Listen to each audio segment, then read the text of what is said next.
ગંગા સમગ્રના રાષ્ટ્રીય મહામંત્રી અમદાવાદની મુલાકાતે પધાર્યા હતા। વિશેષ સાબરમતીના દધીચી બ્રિજના કિનારે આરતી કરવામાં આવી હતી। તો સાથે સાથે આવનારા દિવસોમાં સાબરમતી જે પ્રદૂષિત થઈ રહી છે તેને રોકવાનું મહાઅભિયાન હાથ ધરવામાં આવશે તેવી માહિતી પણ આપવામાં આવી હતી। ગંગા મૈયાની આરતી અને ગંગાના પાણીમાં સ્નાન કરવાનો લાભો અનેરો છે। દરેક હિન્દુ જીવનમાં એકવાર માં ગંગાના દર્શન કરી તેના પવિત્ર પાણીમાં સ્નાન કરી ધન્યતા અનુભવતા હોય છે। છેલ્લા કેટલાક સમયથી પ્રદૂષણની માત્રામાં વધારો થતાં ગંગા પ્રદૂષિત બની છે, ત્યારે તેના સફાઈ અભિયાનની શરૂઆત પણ અનેકો વર્ષોથી કરી દેવામાં આવી છે। સાથે સાથે ગંગા સમગ્ર દ્વારા હવે ગંગા સાથે સાથે તમામ નદીઓની શુદ્ધિ માટે કાર્યવાહી હાથ ધરવામાં આવી છે। કર્ણાવતી ગુજરાત દ્વારા દધીચી બ્રિજ નીચે સાબરમતી રિવરફ્રન્ટ ખાતે દિવ્ય માં સાબરમતી આરતીનું ભવ્ય આયોજન કરવામાં આવ્યું હતું, જેમાં સંસ્થાના કાર્યકરોની સાથે સાથે શ્રદ્ધાળુઓ મોટી સંખ્યામાં ઉપસ્થિત રહ્યા હતા અને માં સાબરમતીની આરતીનો લાભો લીધો હતો। આ પ્રસંગે ગંગા સમગ્રના રાષ્ટ્રીય સંગઠન મંત્રી રામાશીષ મુખ્ય અતિથિ તરીકે ઉપસ્થિત રહ્યા હતા, જેમાં પ્રજ્ઞા પ્રવાહના ડોક્ટર કૌસ્તુભ નારાયણ મિશ્રા, પ્રવાસી પરિષદના અધ્યક્ષ માનનીય અશોકસિંહ કોઠારી તેમજ પાર્શ્વના ટ્રાવેલ્સના ડાયરેક્ટર માનનીય ગજેન્દ્રભાઈ દુગર વિશેષ ઉપસ્થિત રહ્યા હતા। આ કાર્યક્રમના નિમંત્રક અરુણસિંહ રાજપૂત હતા।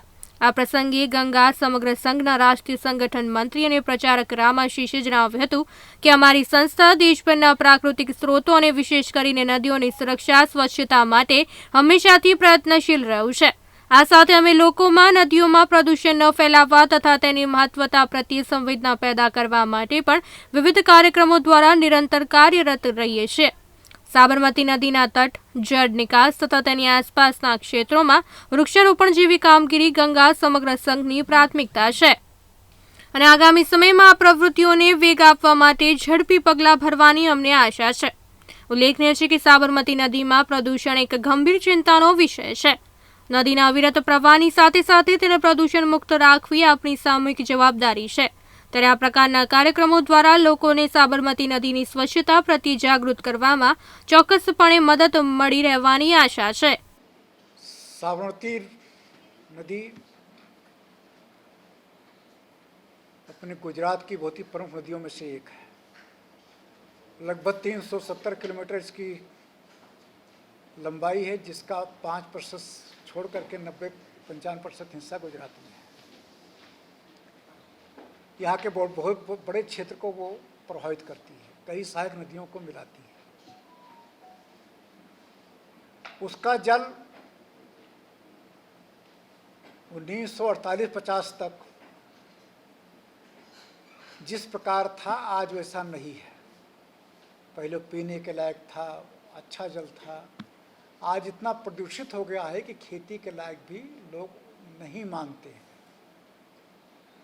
और ये खाली साबरमती का ही नहीं, देश के अधिकांश नदियों का इसी प्रकार का हालचाल है। और इसलिए हम गंगा जी के साथ साथ ऐसे नदियों को भी, वो भी निर्मल बने, वो भी अविरल बने, इसके लिए कार्य योजना विचार ये करने का एक शुरुआत है। ये शुरुआत यहाँ साबरमती से प्रारंभ करने जा रहे हैं। जिस प्रकार यहाँ पर साबरमती है उसी प्रकार लंदन में टेम्स है। टेम्स बिल्कुल लंदन के बीचों बीच बहती है। 1967 में वहाँ की सरकार ने टेम्स नदी को डेड रिवर घोषित कर दिया।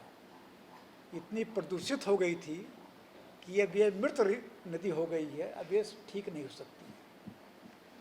वहाँ भी लोकतंत्र हम जानते हैं, ये चुनाव हुआ, सरकार बदली, जो दूसरी सरकार आई उन्होंने तय किया इसको हम ठीक करेंगे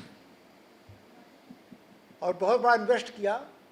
लंदन शहर में बहुत सारे STP, पानी साफ करने के तरीके जो उस समय के थे सबको लगाए गए। उससे कुछ मात्रा में नदी साफ हुई तो वहाँ का समाज भी खड़ा हो गया। सरकार और समाज दोनों जुटे तो आज दुनिया में अगर स्वच्छ नदियों में आप ढूंढोगे तो टेम्स का नाम क्रमांक 1 पर है। अगर इंग्लैंड के लोग, लंदन के लोग टेम्स को साफ कर सकते हैं तो मेरा पूरा विश्वास है कि अहमदाबाद के लोग भी इसको कर सकते हैं। हम समाज को खड़ा करना चाहते हैं। मेरे विचार से समाज आस्था के आधार पर खड़ा होगा, इसलिए क्रमांक एक आस्था का जागरण। समाज खड़ा होगा तो फिर सरकार को भी मजबूर होकर के तमाम प्रकार के काम करने पड़ेंगे। सरकार कई काम भी करती है, उसमें अगर समाज साथ लग जाए तो और अच्छा काम हो जाता है। इसलिए समाज खड़ा हो, फिर सरकार भी साथ में आए, दोनों मिल करके हम इस काम को बहुत अच्छा कर सकते हैं।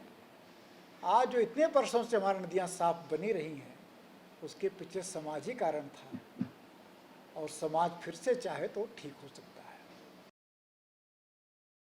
કેમેરામેન સચિન પડિયાર સાથે રવિ રાઠોડ, લાઈવ ગુજરાત ન્યૂઝ, અમદાવાદ।